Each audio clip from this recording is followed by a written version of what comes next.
Et C'est voilà. c'est parti. J'ai compris. Hop. Donc voilà. Donc Bezrat Hachem, on en est au Daf Nun Dalet, on commence le nouveau Perek. Bezrat Hachem, Shavua Tov à tout le monde, on commence le nouveau Perek, Daf Nun Dalet de Masechet Nedarim. On est toujours un petit peu dans le même sujet, à savoir quand on emploie certains termes, qu'est-ce que ça inclut, etc. C'est ça, comme je vous avais dit la dernière fois en introduisant le sixième Perek, que le 6 et 7 c'est surtout ça leur sujet. Il me semble que le 8 aussi un petit peu, mais je suis pas sûr. Non, le 6 et 7 voilà, le 6 et 7 principalement, leur sujet, c'est de prendre des termes et d'expliquer qu'est-ce qu'ils incluent. Là, la Mishnah, elle commence en nous donnant l'exemple de celui qui a fait un éder de ne pas manger des hiéracotes. Alors voilà, Anoder Mina Yarak. Alors celui qui a fait un éder de ne pas manger de hiérakot, Moutar Bidlouin. Il aura le droit de manger des dilouin, c'est-à-dire des, comment on appelle ça, cher déjà, j'ai oublié, tout le temps j'oublie. La courge, c'est ça? La courge. C'est pas la cour, c'est pas plutôt le potiron, le d'éloigne. Ouais, un Ou truc, c'est un le truc, crâne un truc, d'éloigne. un truc du Un, genre. c'est la cour, un, c'est la cour, genre c'est le potiron. Alors on va Et voir. les quichouines, Bon, c'est ça l'esprit. En faut tout cas, demander à Ethan, lui, il connaît la vous différence. avez, vous avez compris Pour moi, tout est potiron. vous avez compris c'est quoi l'idée en tout cas. Le problème, ce que le Ran il explique, il donne deux explications pourquoi quelqu'un qui s'interdirait des hiérakot, il n'inclut pas les déloïnes. Alors, soit première explication, c'est parce que quand on parle de hiérakot, ça fait référence à quelque chose qui se mange cru, alors que les déloïnes, c'est quelque chose qui ne se mange pas cru. Ça, c'est la deuxième explication plutôt qui est rapportée dans l'Oran. Et la première explication, c'est qu'en fait, on considère que le Dlouin, c'est pas un Yérek, parce que le Yérek, ça inclut que les herbes, si tu veux. Ce qui est pas le fruit lui-même, parce que la dalat, on appelle ça un péri. On n'appelle pas ça un Yérek. Un Yérek, ce qu'on appelle l'Irakot, c'est on va dire les feuilles qu'il y a autour, etc. Ça, le yerek, mais pas la graine elle-même ou le fruit lui-même. Donc, c'est pour ça que celui qui ferait un éder de yarak, il aura le droit de prendre des dalat, des doulouines. Et Rabbi Akiva lui l'interdit. Rabbi Akiva lui l'interdit. Et on verra dans la Gemara, enfin, d'ailleurs, tout de suite, la Mishnah va expliquer quelle est leur marloquette exactement. Rabbi Akiva lui considère que quand on parle de Excuse-moi, yarakot, oui, mais la tomate, c'est le même problème, c'est un fruit. alors, c'est vrai que d'après l'explication que j'ai donnée, la première explication du RAN qui disait que les hiéracotes, c'est ce qui se mange cru, ben, la tomate, ça se mange cru, donc ça rentrerait dans la catégorie de hiéracote. Mais d'après la deuxième explication qui dit que c'est le fruit lui-même, alors c'est vrai que la tomate, ça rentrerait pas dans ça, c'est vrai. C'est vrai. Mais j'ai pas. Non, mais juste que Ça le serait étonnant fruit. quand même, quand même. Excuse-moi, C'est vrai que ça serait étonnant de Bernard, dire que Bernard, la tomate, c'est pas inclus dans les hiéracotes, quoi. Surtout dans ju- le juste langage que. de nos jours. Juste, juste Bernard, c'est un fruit en français. Aux Shabbatov, Européens, Salut, la c'est Shabbatov. tomate. Matov. Je suis pas Non, sûr non, mais il a que raison, l'Europe. Hacher. Il a raison que dans l'idée du Sur le fruit, plan tel que je l'ai botanique, expliqué sur le plan botanique ou dans la réalité mais des choses. même le potiron, Là, c'est considéré comme un légume chez nous. non, non, mais quand on dit un fruit, moi, ce que j'appelle Sur le fruit, plan botanique, c'est un fruit. voilà, mais ce que j'appelle fruit en réalité, c'est dans le sens où c'est la graine qui s'est développée, qui a formé quelque chose, et pas le feuillage qu'il y a autour. C'est dans ce sens-là que j'appelle le fruit lui-même. La dalate, c'est le fruit lui-même, c'est la graine qui a grossi ou qui s'est étoffée et qui a donné quelque chose, qui a donné un péri. Alors que Non, des fois. mais la définition d'un fruit en botanique, c'est ce qui vient après la fleur. Ah voilà, bah, c'est ça. Bah, c'est Donc c'est Shabbat. fleur et après fruit. c'est ça. Donc c'est ça le fruit. Super, bah, c'est exactement, je pense que c'est ça la définition. Maintenant Mais dans la Torah, on n'a pas vu que c'est ça. Enfin, donc, comparable qu'on définit les brachot, c'est pas par rapport à ça, par ah, exemple. là, on parle pas des brachot. Justement, on va essayer de un petit peu de comparer avec les brachot, mais c'est pas complètement comparable comme la Gemara va le dire elle-même. En tout cas, regardez, pour l'instant, on nous dit les hirakot. Déjà, est-ce qu'on a dit bonjour à Nati ou pas? Ok. Nati. Nati, Ah non, bonjour. ils disent pas bonjour, et je comprends rien, j'arrive dans un cours de primaire. Voilà. Shavua tov ou mazel tov. En tout cas, Shabbatov. ce qu'on est en train de voir là, on vient de commencer la Mishnah. La Mishnah nous a dit que celui qui s'interdit des hiérakot, donc des légumes en appelant ça hiérakot, ça n'inclut pas des courges. Alors on a expliqué deux façons d'expliquer pourquoi ça n'inclut pas les courges. Soit parce que quand on parle de hiérakot, on parle de choses qui se mangent crues, et les courges, il faut les cuisiner. Ou alors, deuxième explication, c'est que quand on parle de hiérakot, on parle de la verdure qui a autour de la fleur, enfin de la verdure qui a autour du légume, et pas le légume lui-même, le fruit lui-même. Ça, c'était une explication qui est donnée. Alors que Rabbi Akiva, lui, il te dit, pas du tout, les dlouim, ils sont inclus dans l'appellation hiérakot aussi. Et comment il se justifie? Amroulo, ils lui ont dit à Rabbi Akiva, Ve'alo Omer Adam lishlucho kach li yerek, ve'u Omer lo matzati eladlouin. Pourtant, quand tu envoies une personne faire les courses et tu lui dis achète-moi des légumes, le type il t'appelle, il te dit non, j'ai pas trouvé de légumes, j'ai trouvé que de la courge. Donc ça veut bien dire que la courge, ça fait pas partie du légume. Sinon, le type il t'aurait pas appelé, tu lui dis va m'acheter des légumes, bah la courge c'est un légume, je vais acheter de la courge. Si le type il a besoin de revenir vers toi pour que tu lui confirmes que la courge c'est bon, ça veut bien dire que ça rentre pas dans le terme de Yirakot. À Marlahem, il leur a dit, ah bah, qui va, Ken Adavar, c'est exactement ce que je suis en train de dire. C'est que la preuve que tu es en train de m'apporter, c'est une preuve qui va plus en ma faveur. Parce que tu crois que quelqu'un, tu vas lui envoyer acheter des légumes et il va trouver que des vis. Il va pas te dire, oh, j'ai trouvé des vis. Parce que ça n'a rien à voir. Tu m'envoies acheter des légumes, et ben s'il n'y a pas de légumes et il n'y a que des vis ou des clous, il va pas te dire, voilà, j'ai trouvé des clous. Quel rapport entre les clous et les légumes? Il va pas te dire ça. Alors que s'il te dit, j'ai trouvé de la courge, c'est bien que la courge, elle a quelque part, elle a un point commun où elle peut être confondue avec les légumes. Donc c'est pour ça qu'il a besoin de ta confirmation. Alors l'agma, elle n'est pas si catégorique de prendre l'exemple entre la courge et les clous et les vis, mais en tout cas, l'agma, elle te dit, Rabbi Akiva, il aurait dit à Chachamim, il aurait dit comme ça. Ken Adavar, c'est exactement ça. Oshema, Omer, ou Lomatsati et la Kitnit. Est-ce qu'une personne, lorsque on l'envoie acheter des légumes, elle va se retourner pour lui dire, attends, mais par contre, j'ai trouvé des légumineuses, des fèves voilà, des fèves, des haricots et des choses comme ça. Non, ça c'est clair que ça n'est pas partie des légumes. Donc de la même manière que tu sais très bien qu'il y a des choses que la personne, elle ne va pas se retourner vers celui qui l'aurait envoyé en mission pour lui demander est-ce que ça fait partie ou ça ne fait pas partie, parce que ça veut clairement, ça fait clairement pas partie. Donc pareil aussi quand on est en train de dire ici que la dalat, eh ben, une personne elle a besoin de se retourner vers la personne pour lui demander son avis, ça veut bien dire que ça fait peut-être partie de l'appellation légumes. C'est ce que nous dit la Mishnah ici. Alors, Oshema Marlo Matsati la Kitnit, et là, Shadlouin Bichlal Yerek, Vekitnin et Nan Bichlal Yerek. En réalité, euh, Tov. salut, comment ça, Joseph? Là, on est en train de dire que celui qui fait un éder de Yirakot, est-ce que ça inclut de la courge? La Gemara, elle dit, d'après Tanaka maintenant, d'après Rabbi Akiva, oui. Et la Gemara, elle veut essayer de savoir pourquoi c'est inclus d'après Rabbi Akiva et c'est pas inclus d'après Rachamim. Et en fait, ils prennent l'exemple de quelqu'un qui enverrait en mission une personne à aller faire les courses et lui dit ramène-moi des Yirakot. Et il ne trouve pas d'Yirakot au marché, il trouve que de la courge. Est-ce que quelque part, il va dire peut-être que la courge ça fait partie des légumes et donc il va l'appeler pour lui dire attends, il n'y a pas de légumes mais il y a de la courge. Donc Rabbi Akiva, il te dit si on lui demande son avis, c'est que ça veut bien, ça fait partie des légumes.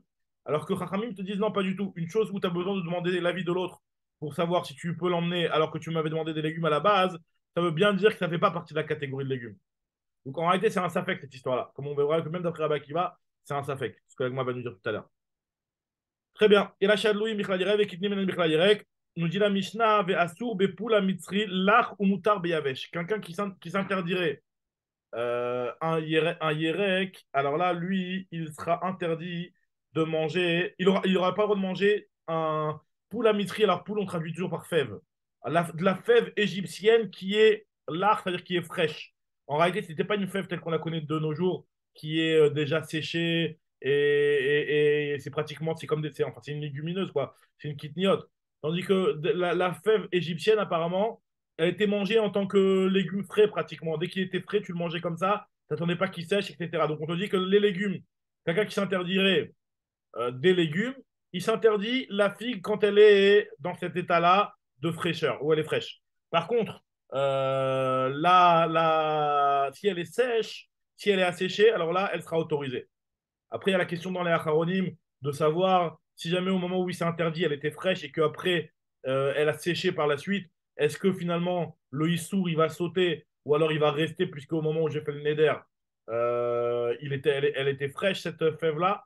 Donc c'est une marque dans la acharonim, ça, il y a un Kerenora qui parle de cette question-là. Mais en tout cas, en gros, l'idée, elle est comme ça, c'est que quelque chose qui est quand on parle de légumes, on parle de quelque chose qui est frais et pas quelque chose qui est asséché comme des légumineuses comme des haricots séchés, etc. Tous ces légumes-là ne font pas partie de l'appellation Yirakot. Maintenant, le sujet sur lequel il y a une marloquette, c'est la dalaat, la courge. Alors, comme j'expliquais, soit parce que la courge, c'est quelque chose qui ne se mange pas cru, ou soit c'est parce que c'est le péri lui-même. Deux explications dans le Ran. Voilà, ça c'est la Mishnah. La Gemara continue, elle nous dit Anoder minayarak. La Gemara va essayer de comprendre et elle va arriver un petit peu à quelque chose qu'on a dit à Laura tout à l'heure. Beha minyarak nadar. Pourquoi tu considères que toi, Rabbi Akiva, que celui qui s'interdit des légumes, il s'interdit aussi la courge. Pourtant, lui, ce qui s'interdit, c'est uniquement des légumes et pas de la courge. La courge, ça ne fait pas partie de l'appellation hiérac. Comme ça, la Gemara comprend au départ que la courge ne fait pas partie de l'appellation hiérakot. Alors, Vea minierek nadar amarula beomer yarkek dera alay. On parle de quelqu'un qui a dit je m'interdis les légumes qui rentrent dans la marmite. La Gemara comprend, donc si tu t'interdis les légumes qui rentrent dans la marmite, ça inclut aussi la courge qui se mange cuisinée. Alors nous dit la Gemara, mais pas du tout. Peut-être que lui, quand il a dit les légumes qui rentrent dans la marmite, il est en train de parler de quelque chose qui se mange et dans un état cru et dans un état cuit. Donc, Vedilma, Yerek, Ane, Chalbakdera, un légume qui normalement, par exemple, ça peut être des herbes ou des épices qui peuvent se manger normalement quand ils sont crus, mais quand tu les mets aussi en tant qu'épices dans ta marmite, ça se mange aussi dans la marmite. Peut-être que c'est ça qu'il a voulu inclure. Et pas la dalade qui se mange uniquement dans le statut de cuisiner. On nous dit la Gemara, non. C'est marrant qu'on s'arrête sur la dalat. Moi, je me rappelle qu'on avait fait, je me rappelle plus sur les macérettes, plutôt sur les ails et les oignons. Et il y avait un Tosfot là-dessus, je crois qu'il avait ramené cette macérette Nedarim. C'est dans ma série de Qui Brachot, sautait. tous mes cartes, on a vu dans ma série de Brachot, et on a vu aussi un autre Ouais. endroit. Il y a quel endroit qu'on a vu? On a vu une autre Maseret, t'as raison, je ne me rappelle plus de l'autre. On a vu dans Brachot, Et ça c'était là. et c'était ça qu'on n'arrivait pas à définir si c'était des légumes ou pas. Et on n'a jamais eu ce problème sur la dalat. Non, là-bas, c'était pas par rapport à légumes ou pas légumes. C'était est-ce que c'est Nechal Chai ou est-ce que c'est Nechal Mevouchal? Là-bas, c'est ça la Souga. Tous mes cartes, quelque Ah, chose ouais. qui se mange. Parce qu'il y a marqué dans Brachot que quelque chose qui se mange cru au départ et que tu le cuisines, quand tu vas le cuisiner, il va perdre sa bracha, il va devenir Shakol. Et la Gemara, Ouais. elle prend les exemples Toumeve Karti ou Shumve ou Betzalel, je me rappelle plus, il y avait Toumeve Karti, t'as raison, il y avait ça comme exemple. Il y avait dans l'autre sens, je me rappelle plus. Donc voilà, c'est par rapport à cette Sugia que la Gemara a construit dans Brachot. Mais là, c'est dans l'appellation. Dans l'appellation, c'est pas dans, indépendamment des brachot, dans l'appellation, il raconte. Voilà. Maintenant, hein, l'agma veut essayer de comprendre c'est quoi la marloquette, parce que finalement, on arrive à une conclusion où on parle d'un type où quand le type il s'est interdit, il s'est pas interdit Yirakot Stam. Parce qu'apparemment, l'agma ne comprend pas que Yirakot, ça puisse inclure la Dalat. Parce qu'on parle d'un cas où le type il s'est interdit Yirakot, Beomer, Yerek Amit Bachel Bagdera Alay. Un Yerek qui se cuisine dans une marmite. Est-ce que quand il parle d'un un Yerek qui se cuisine dans la marmite, est-ce qu'il inclut la Dalat ou pas? Alors, Bemaï Kamiflege, quelle est la marloquette, nous dit la Gemara. Rabbanan, Savri Rabbanan, il pense que Kol Milta de Tsarich Shlicha Leimluche Ale, toute chose où celui que j'ai envoyé en mission, il a besoin de se retourner vers moi pour me demander est-ce que cette chose-là est inclue ou pas, ça veut dire que sans mon autorisation, il ne peut pas l'acheter, et donc ça veut dire que ce n'est pas inclus. Lav Minehu, ça veut dire que ce n'est pas la même espèce. Tandis que Rabbi Akiva, lui, il pense que Kol Milta de Mimlich Shlicha Ala Mine, toute chose que le chaliach, il a besoin de venir me demander mon avis. S'il me demande mon avis, c'est que ça ressemble. Et si ça ressemble, c'est que ça fait partie. Donc, Minahout, c'est considéré comme étant son espèce. Donc, Agmaral nous dit que c'est ça la marloquette. Est-ce qu'une chose qui est un petit peu entre les deux, où tu as besoin de la confirmation de la personne qui t'a demandé d'acheter des légumes, est-ce que ça fait partie ou ça fait pas partie? Alors, ça, c'est la marloquette entre Rabbi Akiva et Chachamim. Mais par contre, l'Agmaral nous conclut en nous disant que même d'après Rabbi Akiva, quand il dit que ça inclut dans l'appellation Irakot, c'est pas une certitude, c'est un safek. D'ailleurs, il dit à Abaye, Amar Abaye, Modé Rabbi Akiva Lenyan Malkout chez Noloke. Rabbi Akiva, il sera d'accord qu'il n'y a pas de Chayav Malkout parce que c'est un safek, finalement, on n'est pas sûr entièrement que le mot Irakot, il inclut la Dalat. On sait qu'une personne, quand elle va demander à quelqu'un de lui acheter des Irakot, elle inclut peut-être elle inclut peut-être la Dalat. Donc c'est pour ça que je lui demande son avis si ça fait partie ou pas. Bon, en tout cas, voilà, ça c'était la première partie. Continue la Gemara maintenant, hein. Alors là, on va voir une souga très intéressante par rapport à ce qu'on avait déjà parlé il y a quelques dapim, une souga de Masechet Me'ila. Alors vous vous rappelez, Me'ila, c'est l'interdiction de profiter de quelque chose qui est Egdesh. On avait déjà parlé de ça plusieurs fois. Et on avait vu aussi que Me'ila, c'était une des rares exceptions de la Torah, où si jamais quelqu'un il va demander à un shaliach d'aller faire une Me'ila à sa place, par exemple, imaginons, moi j'ai à la maison quelque chose qui est Ekdesh, et j'ai demandé à mon chaliar d'aller et de l'utiliser pour quelque chose de Chol, la paracha, le Issour de Me'ila, c'est un des rares, voire le seul, il y en a deux ou trois, le seul cas où malgré que ce soit une Avera, ben la shlichut, elle est valable. Et c'est considéré comme si c'est moi qui avais fait la Avera. Quand j'ai demandé à quelqu'un d'aller faire une Me'ila pour moi, c'est comme si c'est moi qui a fait la Avera. Alors que normalement, dans les autres Avera, il y a le fameux principe qui nous dit que En Shaliach Lidvar Avera. Pour une Avera, il n'y a pas de Shaliach. Donc s'il n'y a pas de Shaliach, c'est que chacun est responsable de ses actes. Lui, moi, je lui ai demandé de faire une Avera, il l'a faite pour moi, mais s'il l'a faite, pourquoi il l'a faite? C'est lui qui est répréhensible. C'est à lui qu'on va le reprocher et pas à moi parce qu'il n'est pas mon chaliar pour une Avera. Pour une Avera, chacun est responsable de ses actes. Le seul cas, l'exception qui confirme la règle, comme quoi il n'y a pas de chaliar lidvar Avera, et le seul cas où il y aurait un chaliar lidvar Avera, c'est Me'ila. Me'ila, il y a aussi d'autres cas comme Shlichut Yad dans Gdela, si je ne me trompe pas. Et voilà, donc il y a deux ou trois cas. Il y en a encore un autre, mais je ne me rappelle plus quoi, je n'ai plus en tête. En tout cas, il y a deux, trois cas où il y a Shaliach Lidvar Avera, mais sinon, normalement, en Shaliach Lidvar Avera. Dans Meila, j'ai demandé à quelqu'un de faire une shlichut et il a respecté ma shlichut. C'est comme si c'est moi qui a fait la Meila, et donc c'est moi qui dois porter un korban Meila et tout ce qui s'ensuit.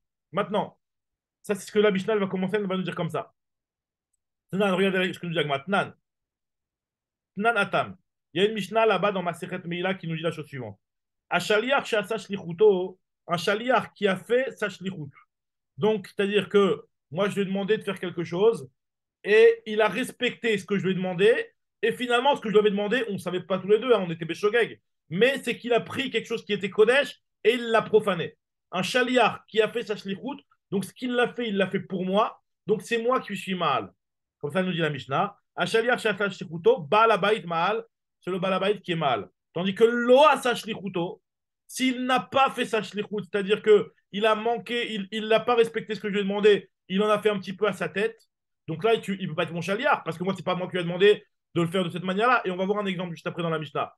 Et donc, dans ce cas-là, c'est lui qui est mal et pas le balabait, puisqu'il ne peut pas être considéré comme le chaliard du balabait, puisqu'il n'a pas respecté ce que je lui ai demandé. Lo asashlichuto chaliar mal. C'est le chaliard qui est Meila. Nous dit la Gemara, Man Tana, quel est le Tana de cette Mishnah-là? Amara Frisda Matnitin de Loki Rabbi Akiva. Cette Mishnah ne va pas comme Rabbi Akiva. Pourquoi? Alors, dans la première partie qu'on vient de lire, on n'a rien vu qui va pas contre Rabbi Akiva. Mais ça va être dans la suite, on va voir qu'il y a un enseignement qui a l'air de ne pas ressembler à ce qu'il dit Rabbi Akiva. Et regardez l'exemple que la Mishnah nous rapporte. Detnan, il y a marqué dans la Mishnah. Ketzad, un exemple, c'est quoi un exemple de quelqu'un qui n'aurait pas respecté la shlichut que je lui ai demandé? Ah, Marlo, ten basar la orchim. Imaginons, moi j'ai dit à mon chaliard, allez, tu vas dans le garde-manger et tu vas donner de la viande aux invités. Et finalement, parmi les viandes que j'avais moi dans mon frigo, il y avait de la viande de Kodesh. Il est parti, il l'a fait. Bah, il l'a fait en respectant ce que j'ai demandé. Donc il a fait ma shlichut, c'est le balabay qui est chayav. Maintenant, c'est Amarloten Basar Laochim, Venatan Laem Kaved. Maintenant, s'il n'aura pas donné de la viande, il aura donné du foie. Alors, est-ce que le foie, ça fait partie de la viande? Ten Kaved, ou alors il a demandé à son chaliard, va demander de servir à mes invités du foie, et le chaliard, il a servi Venatan Laem Basar, il a donné de la viande normale. Nous dit la Mishnah que Ashaliach Ma'al. Le chaliach, il est chayav lui-même de la Meila qu'il a occasionné. Pourquoi? Parce qu'il n'a pas respecté les règles. Il n'a pas respecté ce que je lui ai demandé plutôt. Donc ça veut dire quoi? Ça veut dire que le chaliach, quand on lui a demandé d'apporter de la viande, il doit donner de la viande et pas du foie. Quand je lui ai demandé de donner du foie, il doit donner du foie et pas de la viande. Ah, pourtant, d'après Rabbi Akiva, il avait une logique qui avait l'air de ne pas aller dans ce sens-là. Parce que Rabbi Akiva, il avait dit que toute chose où on a besoin de demander la confirmation au Balabaït pour être sûr que c'est pas inclus ou que c'est inclus dans ce qu'il m'a demandé, eh ben, ça fait partie de ce qu'il m'a demandé. C'est-à-dire qu'on sait très bien que si, par exemple, imagine-toi, il m'avait envoyé au marché, il m'avait demandé, va m'acheter de la viande, et qu'il n'y a il y a pas de viande, mais il y a du foie, alors je vais pas dire, bon, le foie, c'est pas de la viande, allez, je reviens bredouille. Je vais quand même l'appeler au téléphone, je vais lui dire, dis-moi, il n'y a pas de viande, il y a du foie. Est-ce que tu veux que je te le ramène? Et d'après Rabbi Akiva, on avait dit que cette démarche-là, elle est suffisante pour justifier que le foie fait partie de la viande. de la même manière que c'était suffisant pour justifier que la courge faisait partie des Hiérakot. Donc pourquoi ici on ne considère pas, lorsque le type il a donné du foie, hein, qu'il a respecté la demande du balabait, sachant que dans l'appellation de viande, on sait très bien qu'on va lui demander est-ce que ça inclut aussi du foie ou pas. Oui, Rabbi Akiva, Amar Rabbi Akiva, Kol Milta de Mimlach, allez, Rabbi Akiva, il nous a dit que toute chose, on a besoin de demander son avis. Des Mimlach, allez, Shaliach. Minehu, c'est considéré comme étant son espèce. Donc pourquoi ici, Lim Ol Balabait, le Balabait, il devrait être Chayav Meila, Velo Lim Ol Shaliach et pas le Shaliach. Donc nous dit la Gemara Marabaye. Donc la question elle est claire. La question elle est qu'a priori, enfin, c'est pas une question. C'est la Gemara, elle veut essayer de dire que cette Mishnah-là, elle ne va pas comme Rabbi Akiva. Amar Abaye, Abaye te dit non, je suis pas d'accord. Je peux très bien dire que ça va comme Rabbi Akiva. Afilou Tema Rabbi Akiva. Je peux très bien dire que ça va comme Rabbi Akiva. Alors, dame du jour. Milo, Modé, Rabbi Akiva, Detsarir, Imlouche. N'est-ce pas que Rabbi Akiva, c'était quoi la logique de Rabbi Akiva? C'est que toute chose, on a besoin de demander l'avis au Balabaït. Et bien finalement, ça fait partie de ce qu'il m'avait demandé. Alors je dis, ok, mais Rabbi Akiva, il a quand même dit qu'il faut demander l'autorisation au Balabaït. Donc moi, quand j'ai demandé à mon chaliard, va donner de la viande, et il ne m'a pas demandé l'autorisation, il a donné du foie sans que je lui confirme et que je lui dise oui, ben là, il n'a pas respecté ma shlichut. Il n'a pas respecté ce que je lui ai demandé. Et donc, c'est pour ça que c'est lui qui est mal et pas le Baalabaït. Très bien. Milo modé Rabbi Akiva de Tsarich Imlouche. N'est-ce pas que Rabbi Akiva, il a besoin qu'on lui demande son avis? Alors, nous dit la Gemara qu'on a raconté cette histoire-là. Itmar Shmat Takame de Rava. On a raconté cette histoire-là devant Rava. Et Amar Lehon, et Rava, enfin, on a raconté cette sugia-là. Et comment Abaye, il a voulu dire que ça peut marcher même comme Rabbi Akiva. Et Amar Lehon, il leur a dit Shapir Amar Nachmeni. Il a bien parlé Nachmeni. Et en fait, Nachmeni, c'est Abaye. Tam Agav, j'ai vu un pirouche aujourd'hui sur ça. Pourquoi Abaye, on l'appelle Nachmeni? Comment il s'appelle Abaye? Il s'appelle Abaye ou il s'appelle Nachmeni? Alors, j'ai vu un pirouche très intéressant. C'est qu'en fait, Abaye, bon, ça, on connaît toute l'explication classique. C'est que en fait, Abaye, comme il a été éduqué par Rabat qui s'appelait Rabat Bar Nachmeni, donc lui, c'est pour ça qu'il a pris le nom de Rabat un petit peu, parce que comme c'est Rabat qui l'a éduqué, donc c'est comme si qu'il l'avait élevé, et donc c'est comme si c'était son fils. Donc c'est pour ça qu'on l'appelle Nachmeni. Ça, c'est l'explication qu'on a l'habitude de donner en général. Il y a une autre explication, c'est qu'en fait, Abaye, c'était le neveu de Rabat en réalité. Le frère de Rabat, c'était le père de Abaye. Le frère de Rabat, c'était le père de Abaye. Et en fait, Abaye, il s'appelait Nachmeni. Pourquoi? Parce que le frère de Rabat, il avait appelé son fils au nom de son père. Au nom de son père. Son père qui s'appelait Nachmeni, puisque Rabat, il s'appelle Rabat Bar Nachmeni. Et le frère de Rabat, qui était le père de Abaye, il avait aussi, donc il a voulu nommer son fils au nom de Nachmeni. Et Abaye, en réalité, le vrai nom de Abaye, c'est Nachmeni. Mais comme Rabat, il a éduqué Abaye chez lui à la maison, et ça le gênait de l'appeler Nachmeni comme son père.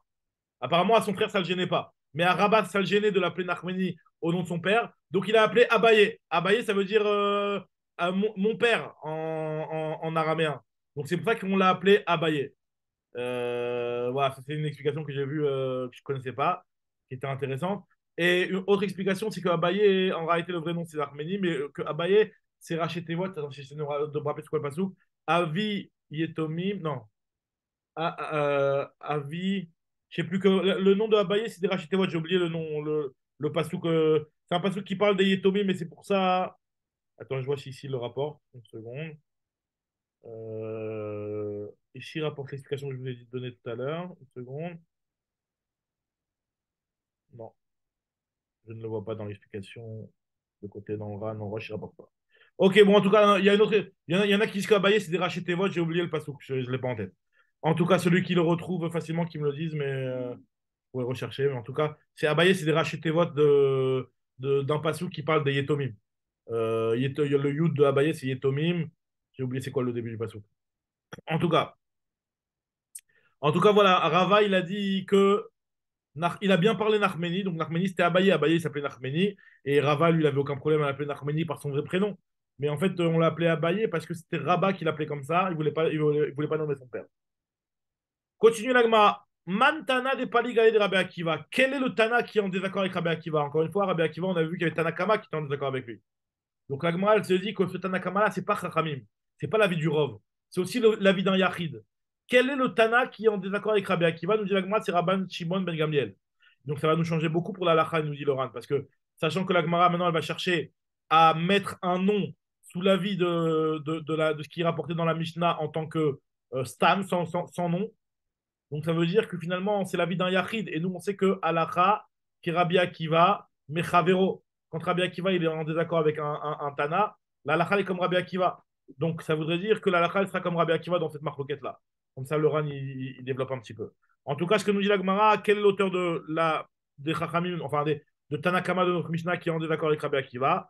Mantana de Paligalé de Rabbi Akiva, c'est Rabban Shimon ben Gamliel. Qu'est-ce qu'il a dit Rabban Shimon ben Gamliel? Il y a une braïta, des Tanya. Anoder mina basar, celui qui a fait un éder, s'interdisant de la viande. Asur bechol mine basar.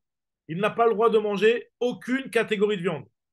Assour Baroche, il n'a pas le droit de manger la tête, Barigalim, il n'a pas le droit de manger le canet, le kaved. Le canet, c'est quoi le canet? Comment on traduit le canet? C'est l'oesophage. Il n'a pas le droit de manger le kaved, le foie, le cœur. Donc, toutes ces parties-là qui ne sont pas de la viande, clairement de la viande, mais ça fait partie de ce que cette personne-là s'est interdit quand elle s'interdit de la viande. Assour Baroche, Barigalim, Bakane, quand on dit cané aussi, ils expliquent les Mefarshim que ça inclut aussi les poumons. Les poumons, parce que la trachée plutôt, qui va vers les poumons. Voilà, donc ça inclut les poumons aussi. Et Bakavet, Balev, ou Baofot, il n'a pas le droit non plus de manger des Ofot, alors qu'il s'interdit de la viande. Il n'a pas le droit de manger des Ofot. Et on va voir dans la Gemara exactement de quel cas on parle. Parce que toutes ces choses-là, en réalité, on a l'habitude, quand il n'y a pas de viande, de demander à celui qui nous a envoyé, est-ce que tu veux que je te ramène ça? Il n'y a pas de viande, mais je te ramène des poumons. Il n'y a pas de viande, mais je te ramène du poulet, etc. Ou moutarde et bassardagim bechagavim. Par contre, il aura le droit de manger de la chair de poisson et de la chair et des sauterelles, parce que ça ne rentre pas dans la catégorie viande. Donc, si jamais quelqu'un t'envoie au supermarché pour acheter de la viande, tu ne vas pas lui dire j'ai trouvé du poisson, ça n'a rien à voir. La Gemara va dire que peut-être que si, on va voir juste après. Rabban Shimon ben Gamliel Omer, Anoder Mina Bassar. Lui, Rabban Shimon ben Gamliel, c'est celui qu'on essaye de rapporter ici. Lui, il te dit que celui qui c'est interdit de la viande, Assour Bekol Mine Bassar, il n'aura pas le droit de manger n'importe quelle viande, que ce soit de la viande de la viande de taureau, de la viande de mouton, de la viande de Chayat, Bakar, Tson, Chayat. Tout ça fait partie de la viande. Mais par contre, il te dit, Moutar Beroche, il aura le droit de manger de la tête. Il aura le droit de manger de l'épied. Il aura le droit de manger le canet, le caved, le lèvre et des ofotes. Donc, lui, il te dit que même si c'est vrai que quelqu'un que tu envoies au marché pour aller acheter ces choses-là, eh ben, il va te demander ton avis, mais ce n'est pas inclus. Et donc, c'est l'avis de Chachamim qui était en désaccord avec Rabbi Akiva. Et donc, c'est clair que ce ne sera pas inclus dans son éder non plus le poisson et les sauterelles. Donc nous dit la Gemara, la Braïta elle continue, elle nous rapporte encore autre chose que Rabban Shimon ben Gamliel l'a dit, puisque Vechanaya Rabban Shimon ben Gamliel Omer, pareil, Keravaim lav basar. Les entrailles, ce ne sont pas de la viande. Alors ça veut dire quoi les entrailles, ce ne sont pas de la viande? On va expliquer tout de suite dans la Gemara. Et ochlehen lav bar inish. Et ceux qui en mangent, c'est pas c'est pas des hommes. Alors ça veut dire quoi? C'est pas des hommes, ceux qui mangent des kravaim, donc des entrailles, ce ne sont pas considérés comme des hommes. Donc la Gemara explique tout de suite. Alors, la Gemara te dit Ochlehen Kebasa Mechila. Veochlehen Lav Barini, chez ceux qui les mangent, ce ne sont pas des hommes. Donc, la Gemara t'explique tout de suite Ochlehen Kebasar Le Inyan Zvine Lav Barini. Ceux qui les mangent comme de la viande concernant le Zvine, c'est-à-dire concernant l'achat et vente. C'est-à-dire que si tu vas acheter ça comme celui qui achète pour les manger comme de la viande, alors lui, c'est-à-dire qu'en réalité, avec son argent, il aurait pu acheter de la viande. Il a préféré de choisir chez le marchand d'acheter des entrailles. Et ben lui, il lave barniche, c'est-à-dire qu'il n'est pas normal. C'est-à-dire que c'est pas un comportement normal, c'est un comportement d'un idiote. Comme ça, ils expliquent les Mefarshim. Donc, c'est pas un comportement d'un homme normal. Les kravaïm, alors quand il y en a qui expliquent que les entrailles, ça, c'est pas assez nourrissant. Toujours quand on achète de la viande, on verra juste après, puisque la Gemara va essayer d'expliquer. On parle de quel cas exactement? On parle de quelqu'un qui a fait une saignée, donc qui a besoin de prendre de la viande rouge. Et ben toutes les entrailles, toutes ces parties-là de la viande qui sont un petit peu blanches comme ça, Alors moi, j'ai extrapolé à tout ce qui est blanche, mais en tout cas, les entrailles, c'est pas comme de la viande, ça va pas lui donner d'énergie, ça va pas la renforcer après une saignée, comme on verra quand on parle de quelqu'un finalement qui a fait une saignée et qui a besoin de se renforcer en mangeant de la viande. Alors regardez ce que nous dit l'Agma. L'Agma dit pourquoi, déjà, on va essayer de comprendre, Maïchena, Basar, Of, les Tanakama, des Assir. Pourquoi la viande de poulet, d'après Tanakama, c'est interdit? David Shlicha, des Mimlach, allez, parce qu'un chaliar, quand on lui dit va me chercher de la viande, il n'y avait pas de viande, et ben il va nous demander, il va nous poser la question est-ce que je te ramène du poulet? Donc, mais l'Agma dit mais même du poisson, si jamais il n'y a pas de viande, je lui dis bon, au moins je vais t'amener une protéine, je l'appelle pour lui demander est-ce que je te ramène du poisson? Donc, normalement, d'après cette logique-là, on devrait aussi interdire le poisson, Bassar Dagim Nami. Nous dit l'Agma, même le poisson aussi, ça devrait aussi être inclus dans cette logique-là. Bassar Dagim Nami, Avid Shlicha, de Inomashkar Bisra, Mimlachale, même pour le poisson, si jamais le chaliar il ne trouve pas de viande, ben, il va te dire est-ce que je te ramène du poisson finalement ou pas? Donc, Damar Ilomashkar Bisra, Aite Dagim. Donc, il va lui dire si je ne trouve pas de viande, est-ce que je te ramène du poisson? Donc, l'Itsevu, ça devrait aussi être interdit. Nous dit l'Agma, t'as raison. L'Agma dit t'as raison. D'après cette logique-là de Rabbi Akiva, même le poisson devrait être inclus dans la viande. Parce que finalement, peut-être une personne, quand elle s'interdit du bassar, elle veut s'interdire tout ce qui est protéines, tout ce qui est chair, quoi. Alors, nous dit l'Agma, Amar Abaye, quand je dis chair, chair de la chair, pas chair. Pas chair au prix, quoi.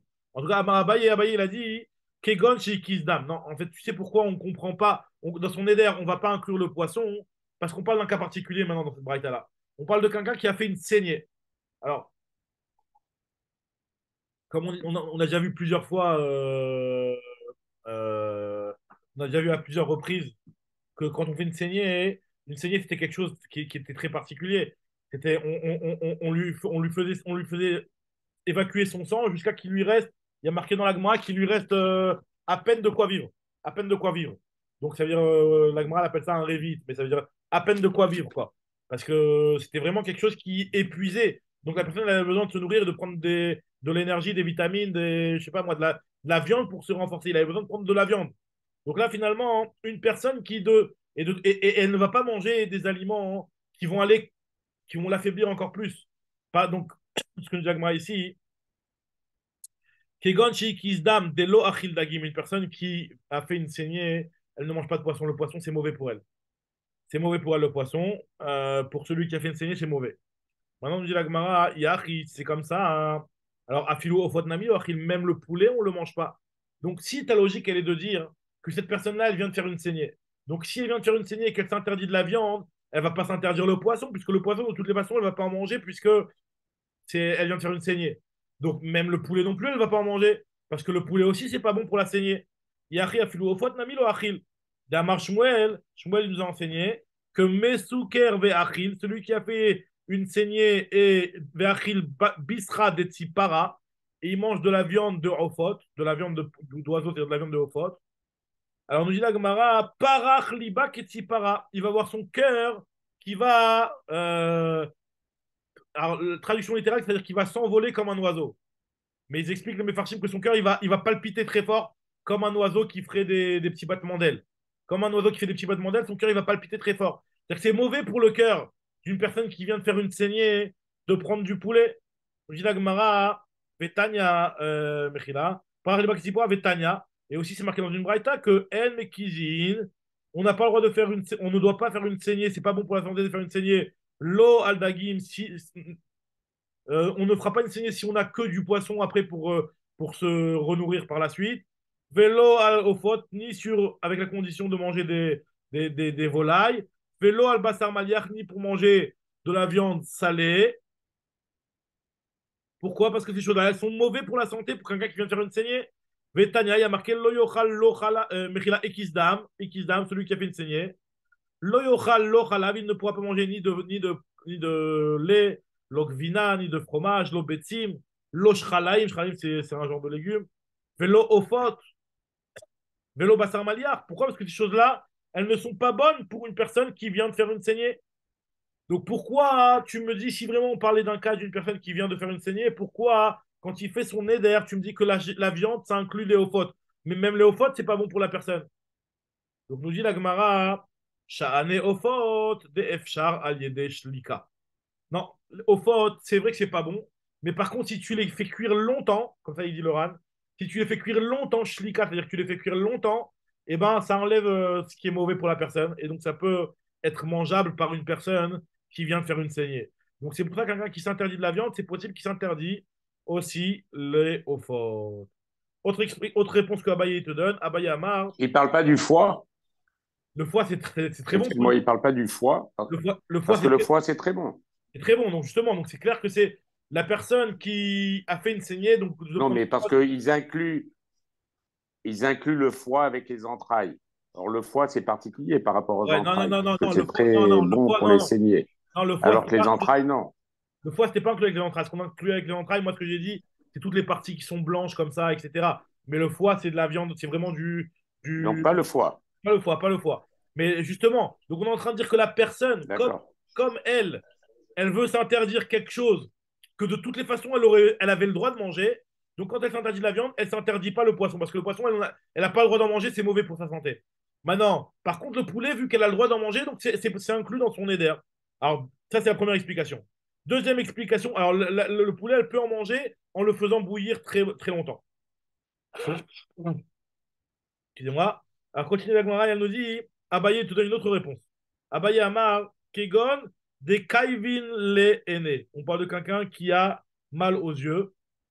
Et donc, quelqu'un qui a mal aux yeux, apparemment, des Dagim Kashim la Enaim. Alors, le poisson, c'est mauvais pour les yeux. Alors, c'est bizarre parce que moi, les poissons, on m'a toujours dit c'est oméga 3, c'est bon pour les yeux, c'est bon pour les. C'est des bonnes vitamines, etc. Mais apparemment, le poisson, quelqu'un qui aurait une maladie des yeux, là, on va voir tout de suite. Quelqu'un qui, Rav Shalom, aurait une maladie des yeux, le poisson, c'est mauvais pour lui. Alors, nous dit la Gemara, donc c'est quelqu'un qui a fait un éder alors qu'il a une maladie des yeux. Il n'inclut pas le poisson parce que le poisson, déjà, de toutes les manières, il ne va pas en manger parce que il a mal aux yeux. Maintenant, la Gemara te dit, alors, Iachri, Achil Dagim, la Gemara te dit pas du tout. Si on parle de quelqu'un qui a mal aux yeux, eh ben, pour cette maladie-là, il faut qu'il mange du poisson. Pourquoi? Parce que Shmuel il nous a dit qu'au contraire, Shmuel il nous a dit que c'était bien de manger du poisson. Dehamar Shmuel, Nun, Samer, Aïn. Alors, c'est un jeu de mots qui a un moyen mémotechnique pour se rappeler des remèdes. Shmuel, lui, c'était un médecin. Donc, il avait des petits moyens mémotechniques pour se rappeler des remèdes. Et en fait, il a pris les lettres de l'alphabet qui s'enchaînent. Il y a le Nun. Après le Nun, il y a le Samer. Et après le Samer, il y a le Aïn. Et quand on écrit les mots Nun, en araméen, Nun, c'est poisson. Nun, Sama. Le Samer, c'est Sama. La Enaim, le Aïn, c'est les yeux. Donc le Nun, le poisson, Sama, c'est un médicament, la Enaim pour les yeux. Donc tu vois bien que le poisson, au contraire, c'est un médicament pour les yeux, comme on a dit, il y a de l'oméga chaloche et tout ça.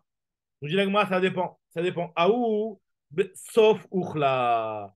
En fait, ce que Shmuel, il a dit que le poisson, c'était bon pour les yeux, c'est seulement à la fin de sa maladie. Une fois que la crise, elle est passée, et qu'en fait, finalement, il est un petit peu en convalescence et que ça va mieux. Là, dans ce cas-là, effectivement, c'est bon pour lui de manger du poisson. Donc, c'est-à-dire que peut-être le poisson, ça prévient des maladies, ou en tout cas, c'est pas quand il est déjà sous la maladie. Mais celui qui est malade, qui a un problème aux yeux, alors lui, le poisson, il sait à éviter. Radakubao, donc voilà, donc Baruch Hashem, on a fini le date, donc Bedrat Hashem, demain, on reprend page 50.